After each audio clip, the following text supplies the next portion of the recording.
pelo sinal da Santa Cruz, livrai-nos Deus, nosso Senhor, dos nossos inimigos. Em nome do Pai, do Filho e do Espírito Santo. Amém.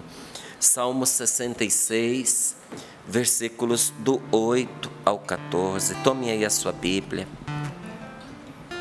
e vamos juntos nos derramar sobre esta palavra, que é a palavra de Deus para nós nesta manhã. É o próprio Senhor falando conosco, falando comigo, falando com você. Salmo 66, em algumas Bíblias é o Salmo 65. Então veja aí na sua Bíblia qual é, tá certo? Se for a tradução da CNBB, que nós usamos aqui no Sorrindo para a Vida, é o Salmo 66. Se for a Bíblia Ave Maria, Salmo 65. Não é? E se for uma tradução diferente, você vai ter que dar uma olhadinha aí e encontrar o correspondente. Versículo 8 diz assim: povos, bendizei o nosso Deus e proclamai a plena voz o seu louvor.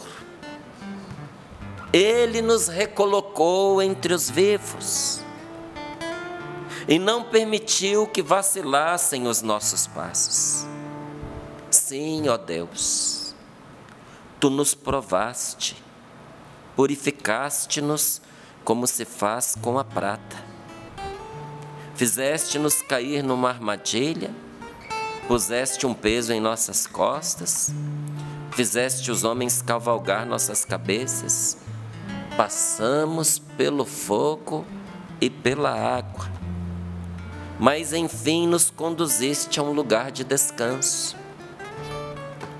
Quero entrar na tua casa com holocaustos e para ti cumprir meus votos, votos que meus lábios formularam e minha boca pronunciou quando a angústia me apertava.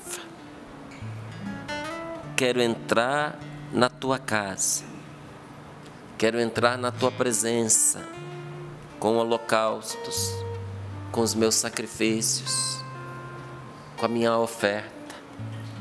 E oferta que seria muito pobre reduzir a dinheiro a nossa oferta. Nossa oferta a Deus, gente, é tudo que nós temos de precioso. São as primícias da nossa vida. É ofertar a Deus aqueles que nós amamos. É ter coragem e confiança de entregar a Deus, por exemplo, os nossos filhos. Você sabia que tem pessoas que não conseguem, na oração, entregar a Deus os próprios filhos? Porque tem medo de que Deus os tome, de que Deus os leve, de que tendo entregado, Deus os tire para a eternidade. É uma ilusão quando nós pensamos assim, que aquele que nos deu todas as coisas está apressado para tirar de nós aquilo que é importante para nós. Não. É uma forma de nós agradecermos a Deus. Tudo que eu tenho me veio do Senhor. Senhor, tudo que eu tenho eu ponho aos teus pés. E é interessante que tudo que nós entregamos para Deus, primeiro, não era nosso, sempre foi dele, veio dele, ele nos deu. Mas por nós entregarmos a ele, em vez de ele ficar com isso para si, ele nos devolve 100 vezes mais. Nada do que eu entreguei a Deus eu perdi, a não ser os meus certos pecados, não vou dizer os meus pecados, porque tenho muitos, viu? Mas certos pecados, certos hábitos, angústias, tristezas, coisas que eu entreguei para Deus, isso eu perdi. Mas amigos, família, sonhos, tudo que eu entreguei a Deus, até abrindo mão se fosse a vontade dele, não só voltou para mim, mas voltou multiplicado. Então olha o que diz: quero entrar na tua casa com as minhas ofertas, com os meus sacrifícios, com os meus holocaustos, para te cumprir meus votos, para cumprir diante de ti, Senhor, as promessas que eu te fiz, os votos que os meus lábios formularam, aquilo que eu te prometi e a minha boca pronunciou quando eu estava aflito, quando eu estava em perigo, quando a angústia me apertava. Palavra do Senhor. Graças a Deus. Povos, bendizei o nosso Deus e proclamai a plena voz o seu louvor, porque Ele nos recolocou entre os vivos, porque nós tínhamos assumido na nossa vida um caminho de morte. Diga com sinceridade, se não houve momentos na sua vida que você sentiu apagado, morto por dentro. E olha, eu sei que tem muitas coisas que nos abatem, mas nenhuma causa em nós o mal que o pecado, e sobretudo o pecado mortal, causa. Gente, há muito tempo atrás, quando eu orava, o Senhor me deu uma imagem que nunca mais saiu de dentro de mim.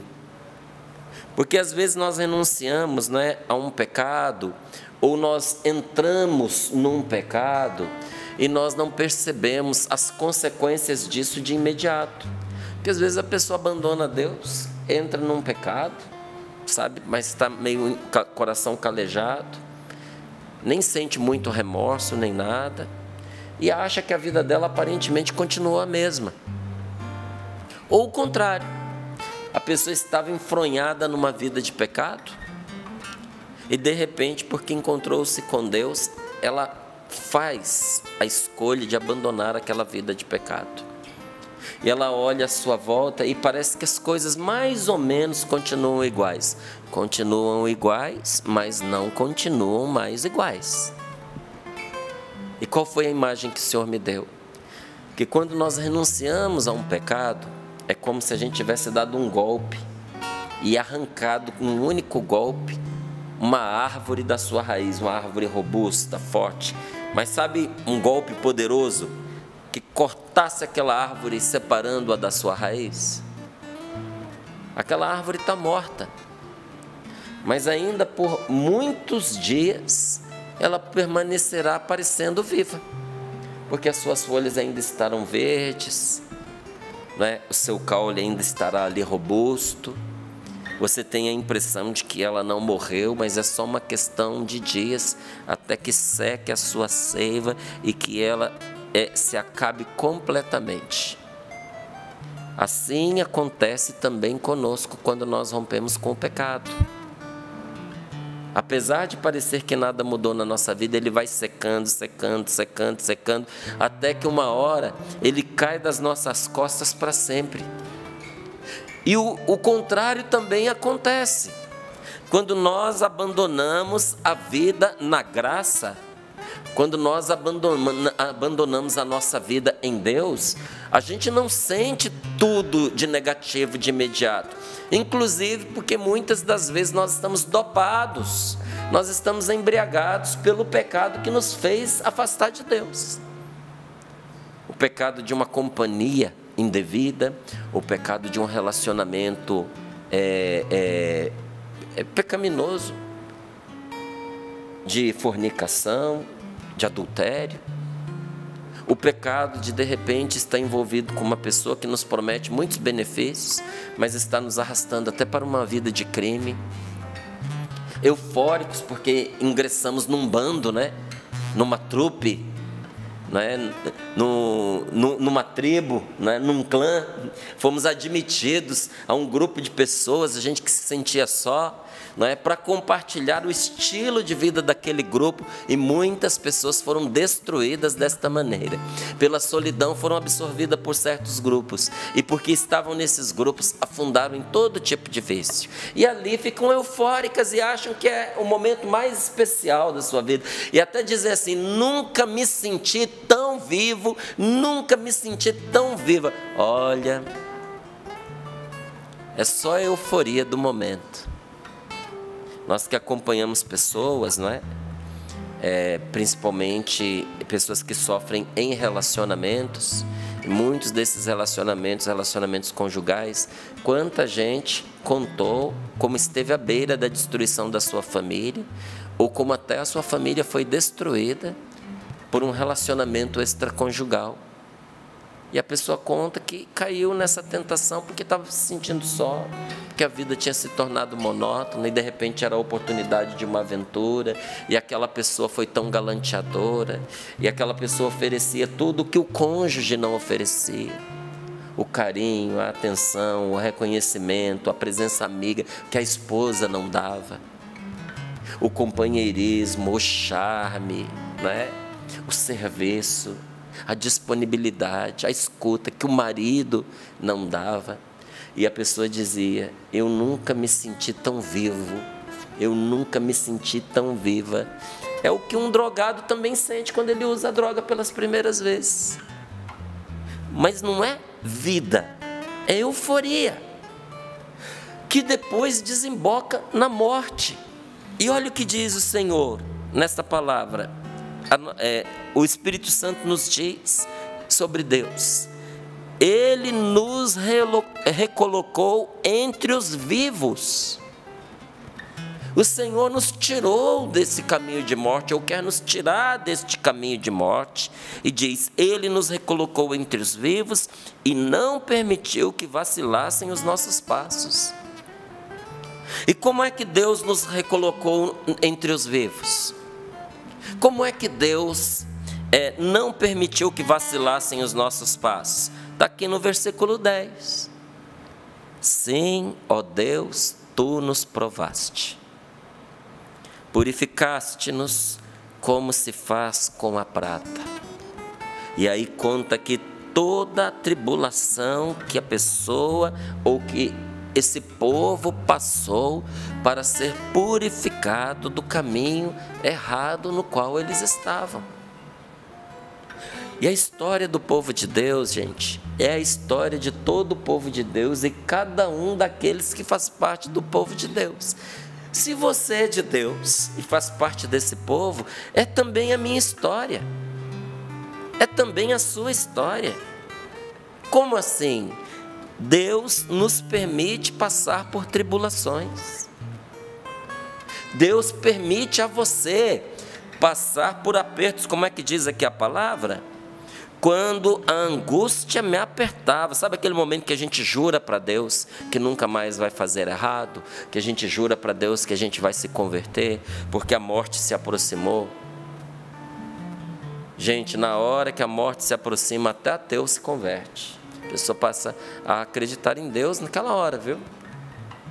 Ontem eu conversava com uma amiga minha, que ela faz parte da Pastoral da Saúde, visita hospitais.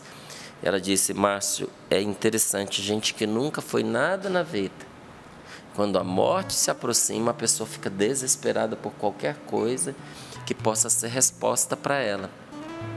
Quer tudo, quer confissão, quer o sacramento da unção dos enfermos, mas muitas vezes quer as coisas de Deus, mas ainda não entendeu que o que ela precisa é do Deus de todas essas coisas.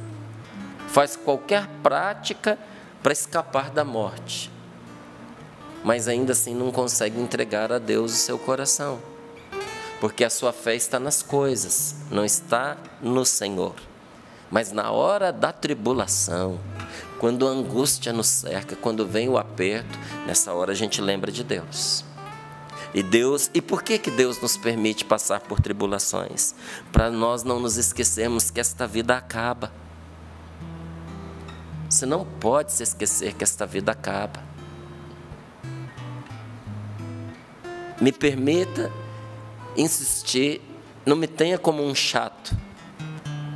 Mas a quaresma é um tempo de nós nos voltarmos para o Senhor de uma forma muito especial, no decorrer de um ano inteiro. O tempo mais precioso de volta para Deus é a quaresma, porque nós somos muitos distraídos e nós nos esquecemos que essa nossa vida acaba e que não podemos, por causa deste tempo que nós estamos vivendo nessa vida, neste mundo, a gente pôr a perder a nossa alma. Viva bem, seja feliz. Olha, tem tanta coisa boa nesse mundo para a gente aproveitar. Porque Deus fez esse mundo para ser um paraíso para nós. Deus fez esse mundo para ser uma alegria. não é? É que a gente fica muito afeito ao que nos abate. Os nossos olhos estão sempre presos a coisas negativas. Mas olha o esplendor do que nos espera ali fora. A beleza desse céu. Quanto que você pode pagar? Sabe, quanto custa se a gente fosse por preço? O prazer de você sentar nesse solzinho da manhã e deixar o vento bater contra você. O Senhor nos fez para a alegria e nos deu neste mundo motivos de 1000 alegrias. Gente, que coisa mais gostosa do que você encontrar bons amigos. E melhor ainda em volta da mesa, né? Enquanto você partilha da mesa, você também abre o seu coração e partilha da vida. Isso é uma coisa deliciosa, não é para se desprezar. Deus fez essa vida para a gente curti-la sim, para a gente aproveitá-la, mas sem que isso seja para nós objeto de destruição. Agora eu não posso, por causa desta vida que passa, colocar em perigo a minha alma. E isso acontece quando eu me esqueço que essa vida acaba. Porque ela acaba. Então não perca, meu irmão.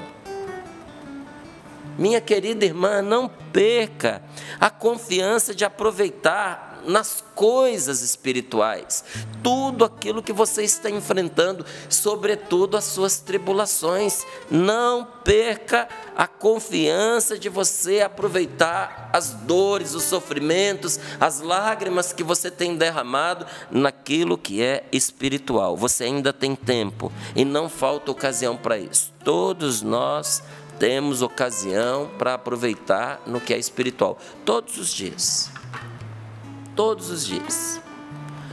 Todos os dias eu coloco diante de Deus as minhas angústias, as minhas tristezas, as oportunidades que eu teria para, como aquela velha criatura, né, o homem velho, como uma pessoa má, ruim, porque isso está dentro de cada um de nós. Ser ruim é a coisa mais fácil nesse mundo e com essa nossa natureza decaída. Responder mal, vingar, sabe, trair, enganar, mentir, fazer revanche dos sofrimentos que te causaram. Isso é a coisa mais fácil que tem. Tratar as pessoas com desprezo. Ixi, qualquer imbecil faz isso. Não é preciso ser muito capaz, muito competente para isso não. Mas para você responder com generosidade, de maneira íntegra, com um coração generoso, bondoso, a um ataque que você recebe, isso não é para qualquer um. Isso é para uma mulher cheia de Deus, é para um homem cheio de Deus. E quando você oferece a Deus essas dores, esses sofrimentos que foram causados a você, inclusive injustamente, isso aproveita demais para a sua vida espiritual. Você não tem ideia do quanto. Então eu aprendi a entregar nas mãos de Deus as humilhações, as ingratidões, porque às vezes você faz uma coisa para uma pessoa com carinho, com generosidade, e você pode receber em troca uma ingratidão. O que você faz? Coloque nas mãos de Deus. Entregue a Deus aquela dor, aquele sofrimento. Não alimente o mal com o mal. Não entre em discussões tolas. Não alimente discussões que já são tolas. Vou fazer o que, Márcio? Cale-se. Se você puder dizer alguma coisa boa, diga. Se você não puder, não diga nada. E o que eu faço com aquele bolo que fica dentro de mim? Como é que diz aqui? Ele nos recolocou entre os vivos, não permitiu que vacilassem os nossos pés. Purificaste-nos como se faz com a prata. Aí ele conta aqui toda a tribulação e depois diz aqui, ó: quero entrar na tua casa com holocaustos. Faz desta sua tribulação, deste seu sofrimento, o seu holocausto. Não é? Faz disso a sua oferta. Porque pouco adianta a gente fazer ofertas materiais, porque precisa também. Você sabe que precisa. Nós somos um povo tem lugar para se reunir, não é? Nenhum templo se constrói sozinho, tem que construir, tem parede, tem água para poder manter, tem iluminação, não é? Tem reformas. Então, enquanto nós nos reunimos como povo de Deus, sempre haverá necessidades materiais, gente. E olha, não tem sentido a gente como povo de Deus se reunir e não ajudar quem precisa. Então, muitas vezes, aquele excedente da nossa ajuda deverá ser para ajudar os mais necessitados. A igreja é assim. Ela é mãe, ela é generosa, ela acode a todos. Você pode até falar, mas tem muita gente materialista. Tem. Dentro da igreja tem muita gente que vive pelo dinheiro. Tem sim, você tem razão. Mas tem muita gente dentro da igreja que vive para fazer o bem, para fazer a caridade, que não tem quase nada para si. Tudo é para os outros. Você conhece, Márcio? Conheço. E por que a gente vê esses uns e não vê os outros? Porque o mal aparece mais, né? E quem faz o bem aprendeu com a palavra de Deus que o que faz a mão direita, a esquerda não deve saber. A gente não faz para aparecer. A gente faz porque o bem é bem, não é? Então, pouco adianta a gente fazer a oferta material para ajudar a manter uma canção nova no ar, evangelizando, as obras sociais, se nós não fizermos a oferta do nosso coração a Deus. Se a gente não oferecer a Deus o nosso holocausto. No holocausto, alguma coisa morre. Algo de nós morre no nosso holocausto. O que morre no nosso holocausto? O nosso pecado, o nosso homem velho. Então, quando você é afrontado, quando você é humilhado, quando alguém te ataca ou quando alguém te agride, até silenciosamente, com uma indiferença, e você oferece aquilo a Deus, algo de ruim morre dentro de você. Mas à medida em que aquilo que não presta morre dentro de você, aquilo que é bom, aquilo que é de Deus, aquilo que é santo cresce. Então eu lhe digo mais uma vez, você tem ocasião para isso. Não desperdice. E sobretudo, por que deixar para amanhã? Não é? Muitos de nós pecamos porque a gente fica adiando. A gente sabe que o melhor que pode nos acontecer é a gente andar com Deus, mas a gente fica adiando. A gente deixa para amanhã a nossa salvação, o nosso bem. Quem garante que amanhã você vai ter tempo? Quem te garante que você terá uma amanhã? Então, por que deixar para amanhã? O ontem não existe mais. O dia de ontem, o seu passado, ele está em Deus, meu amigo. Não te pertence mais, você não consegue mudar uma vírgula no seu passado. E o seu futuro também está em Deus, porque ainda não chegou. O único momento que você tem é o presente, é agora, essa é a hora. Então, quem conta com amanhã para fazer alguma coisa, está sendo temerário. Entende? Está sendo, imprudente. Porque a gente só tem hoje.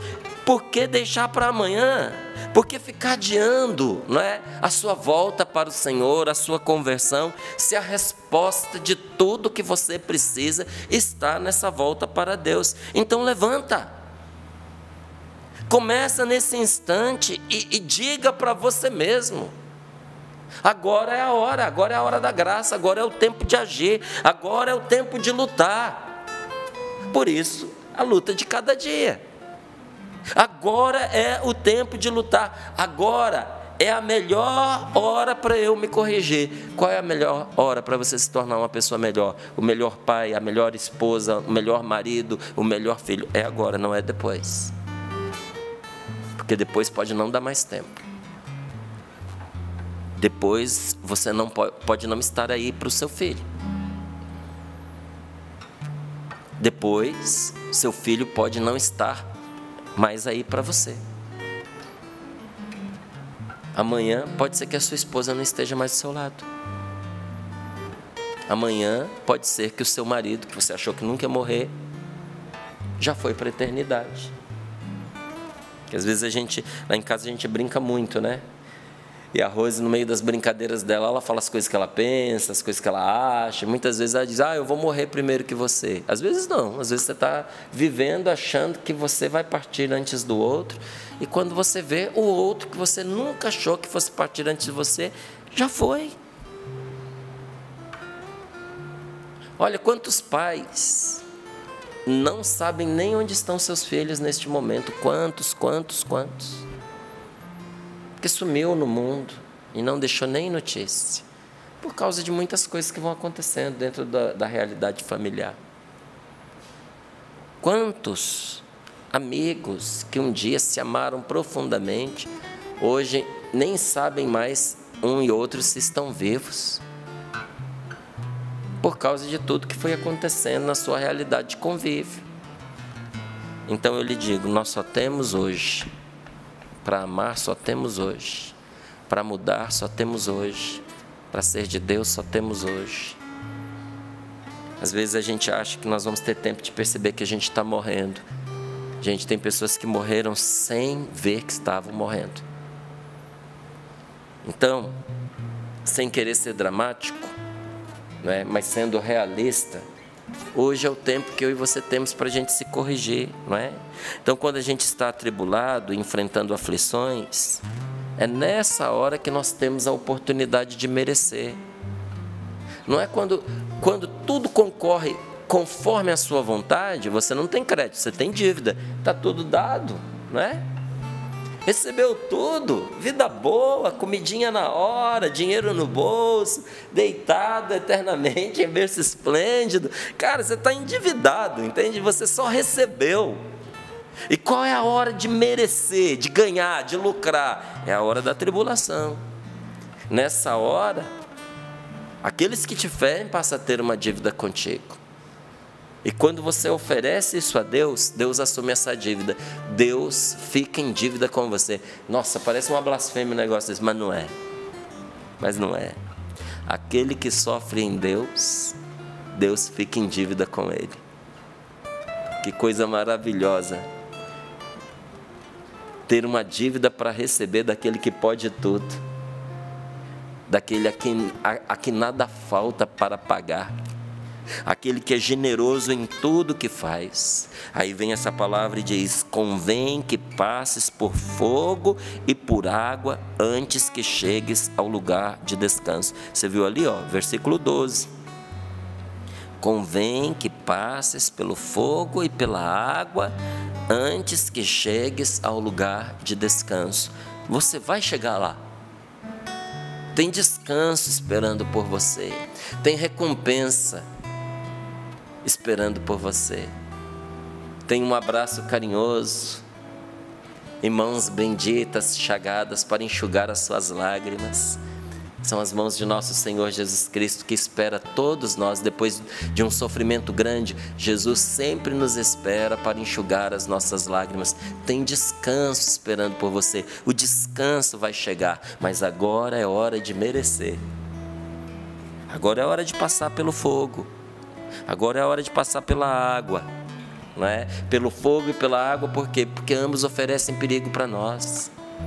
São as coisas perigosas da nossa vida. Mas a água é melhor. Fica nela muito tempo, lutando para não afundar, para você ver, não é? Os dois são duros de enfrentar, são difíceis, por isso que a palavra fala. Eram os dois meios de destruição, não é? Tanto que na Bíblia, para o povo antigo, o mundo acabou em água, o dilúvio.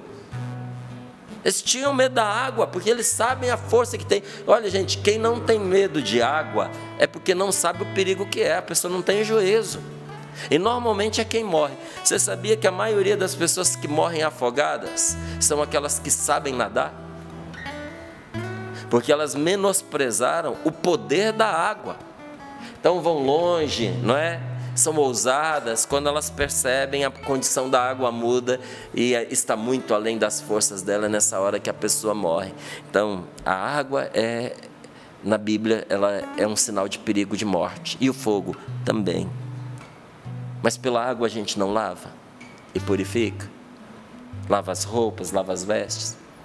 A água também purifica. E o fogo? O fogo também purifica. Assim como a água purifica as vestes, o fogo purifica a prata e o ouro. Você e eu, nós estamos passando por um processo de purificação. E ó, nesse tempo que vai vir aí pela frente, Deus quer caprichar conosco. Quer nos deixar novinho e novinha, né? Novinhos, em folha. Você quer fazer esse caminho com Jesus? Porque olha, se você não for exigente consigo mesmo, se você não se esforçar violentamente, e aqui é violentamente, porque a palavra de Deus nos diz que dia e noite o reino dos céus é arrebatado pelos violentos. Não é pessoa que faz violência contra as outras, é quem faz violência contra o pecado e contra os seus vícios e contra essa velha criatura monstruosa que existe dentro de mim e de você, precisa ser dominada. Então nós precisamos nos esforçar violentamente. Não é esforçozinho não, é esforço para valer, é luta. Se você não se esforçar assim, você não vencerá o vício, você não vencerá o pecado e você não vencerá nenhuma coisa pela qual vale a pena lutar. Sem dedicação, sem esforço real, sem você ser exigente com você mesmo, você não conquista nada nessa vida pela qual vale a pena lutar. Se você quer chegar a um destino, não tem outro jeito, meu irmão. É a luta de cada dia. Né? Então, a gente, na verdade, está conclamando, né? Um exército de pessoas que querem lutar pela santidade, por uma vida nova, por uma vida com Deus, pessoas que renunciam ao mal, renunciam ao pecado, porque sabem que o nosso destino é o céu. É bom que a gente fale das coisas do dia a dia, porque nós estamos nelas, mas não podemos deixar de falar das coisas da eternidade, porque é para elas que nós caminhamos. E as coisas desse tempo, é por um tempo, elas passam. As coisas eternas são para sempre. Então, onde que você acha que nós devemos colocar o nosso foco? Não, nós precisamos lutar por aquilo que vale a pena.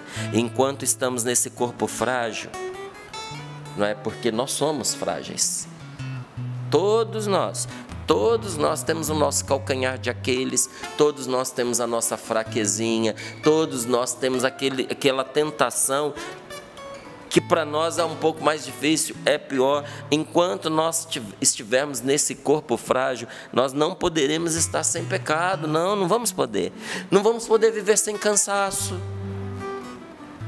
Você imaginou que poderia viver sem cansaço? Nesse corpito que você tem? Não vai, meu querido. Viver sem dor. O dia que você não sentir mais dor, aí é que você está ralado mesmo. Não sinto mais dor. Adivinha o que aconteceu? Só quando você morrer. Enquanto você estiver vivo, vai doer. Vão doer as palavras que lhe dizem, vão doer os olhares de indiferença. Vai doer aquela atitude em que alguém te passa a perna, te engana, toma a sua frente. Vai doer as chantagens que às vezes você sofre de pessoas que você ama. Vai doer a traição, vai doer a punhalada nas costas, vai doer a calúnia, vai doer a mentira, vai doer o abandono, vai doer a solidão. Todas essas coisas vão doer em você enquanto você estiver vivo. Vai doer o seu corpo, porque o osso quebra, porque carne rasga, porque com o tempo nós nos enfraquecemos, nós adoecemos. Então, enquanto estiver doendo, significa que alguma coisa está boa em você, significa que você está respirando, que você está vivo. Agora, quem não quer descansar diante das dificuldades, né? Quem é que não quer descansar? Diante de tantas lutas, quem é que não quer encontrar um alívio? Quem que não gostaria de curtir essa vida sem para isso ter que ficar na miséria? Todo mundo. Mas como pelo pecado nós perdemos a inocência, nós perdemos também a nossa verdadeira felicidade. O pecado arrancou isso de nós. Perdemos a nossa inocência e a nossa felicidade foi comprometida. Então agora é luta. Por isso, cada um de nós, por isso você precisa e eu preciso e cada um de nós precisamos ter paciência. É necessário que nós tenhamos paciência, é necessário que nós esperemos a misericórdia de Deus. Mas até quando, Márcio? Vou dar aqui uma palhinha, um brinde para você, anote aí. Segunda carta de São Paulo aos Coríntios, capítulo 5, versículo 4. Até quando nós vamos ter que aguentar? Está escrito lá, ó. Toda essa dor, todo esse sofrimento tem prazo de validade, tem data marcada para acabar. Mas está lá, ó, 2 Coríntios, capítulo 5, versículo 4. Até quando nós vamos ter que ter paciência, nós vamos ter que esperar a misericórdia de Deus? Até que a maldade se acabe e a mortalidade seja destruída pela vida. Vai chegar. A maldade vai ter fim. E esse corpo hoje mortal será convertido por Deus num corpo imortal. A nossa mortalidade vai ser destruída pela vida. A gente acha que a vida destrói a morte. Meu amigo, sabe nada. A vida é muito mais forte do que a morte. Sabe, esses dias eu estava passando aqui na Dutra e eu estava vendo o asfalto e tudo assim protegido, e equipes debaixo daquele sol quente, sabe, uma força-tarefa espetacular. Eu pensei, estão renovando todo o asfalto. Nada, estavam cortando o mato que nasce no asfalto. Você não aguenta deitar 2 minutos nesse asfalto aqui da Dutra hoje não. Marca meio-dia, deita lá para tu ver o que acontece. Tira a camisa, deita no asfalto para você ver. Mas tem mato nascendo no asfalto. A vida mais forte que a morte. A vida arrebenta, gente, em lugares inesperados. Onde você... Olha, eu visitei ali o norte de Minas, Januária. Um abraço para a Gleice, para o Danilo, pessoas que eu amo tanto. E nós visitamos aquelas cavernas pré-históricas que tem lá. O dia que você quiser fazer um bom programa... Sim, sabe, com a sua família, gente, tem aquelas cavernas pré-históricas lá em Januária, vale a pena, o negócio é emocionante. Parece que você voltou milhares de anos atrás, tudo preservado. E você olha no alto da montanha, tem uma árvore que não tinha como ter nascido ali, só pedra. Mas da pedra brotou uma árvore. Claro que ela encontrou meios de se fixar e de tirar dali o seu sustento. Claro que ela encontrou. Mas onde parecia assim inviável, a vida ali brotou. Márcio, tem meios científicos para provar que isso é possível. Gente, não nasceu ontem, é claro que eu sei. Como eu também sei que Deus permite essas coisas para nos dizer que a vida é mais forte do que a morte. E um dia a vida vai destruir a morte definitivamente, porque de fato já destruiu. Quando na cruz Jesus venceu a morte e foi o primeiro dos homens que ressuscitou. É filho de Deus, é Deus, mas homem também. E ele ressuscitou dos mortos para ser o primeiro de uma multidão que ressuscitaria. Um dia eu e você, pela graça de Deus, nós vamos ressuscitar para nunca mais morrer. E nós vamos ser testemunhas de que a vida destruiu a nossa morte, a nossa mortalidade. Então nós precisamos que o Espírito Santo venha em nosso socorro.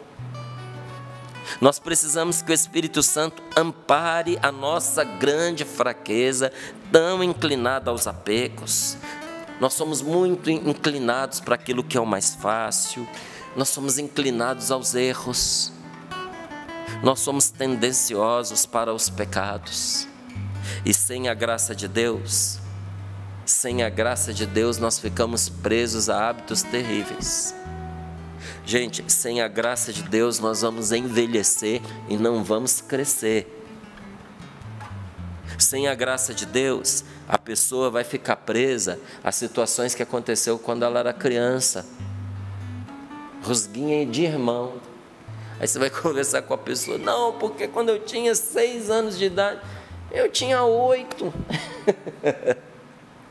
E a pessoa está presa lá na infância dela, numa briga que teve, num apelido que foi... Meu Deus do céu, se liberta, cresce, sabe? Sem a graça de Deus, nós ficamos encruados, igual um piruá na panela, que não virou pipoca, não virou alimento, serve para nada. Se você plantar, não nasce. Se você morder, quebra o seu dente. Serve para nada a porcaria do piruá. E muitos de nós vivemos desse jeito.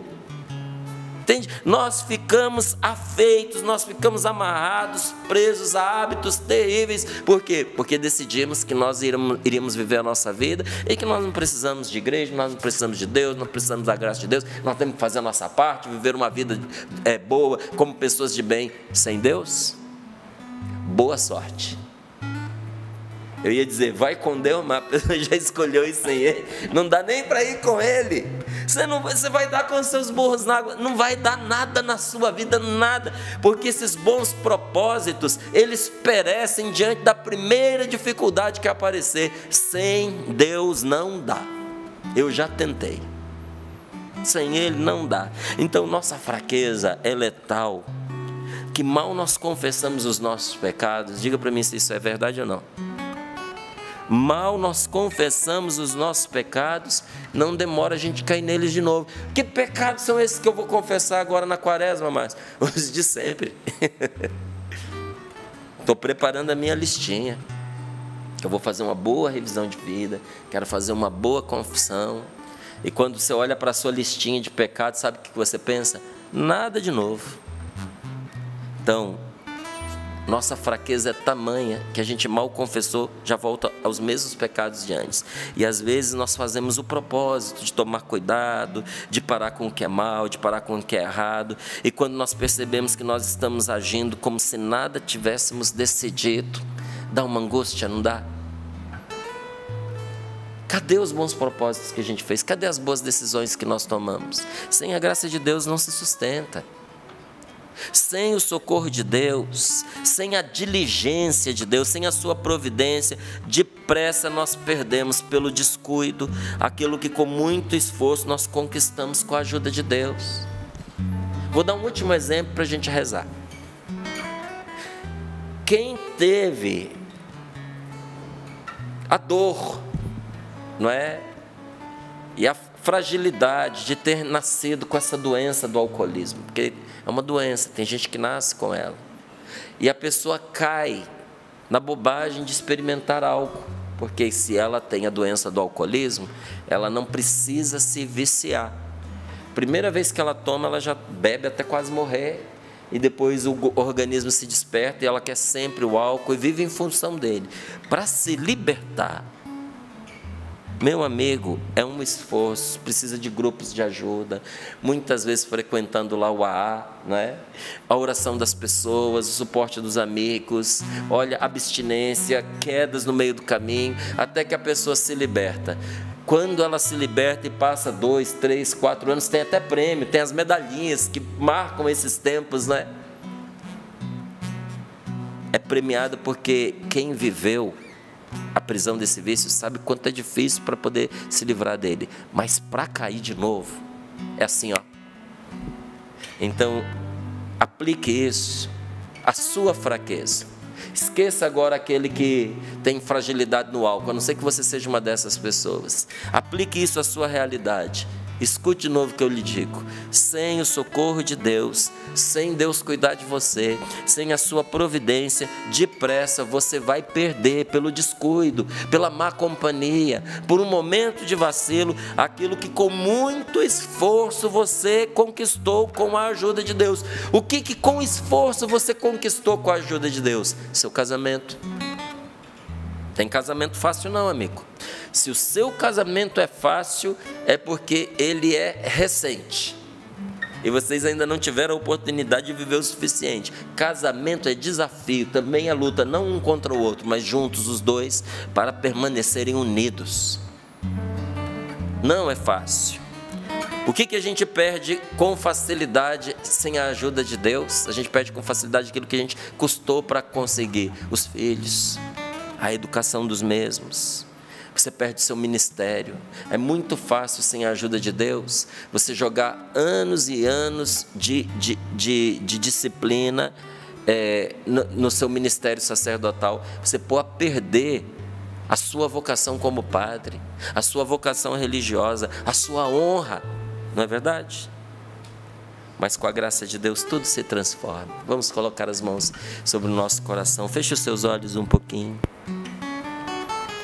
Com a graça de Deus, tudo se transforma.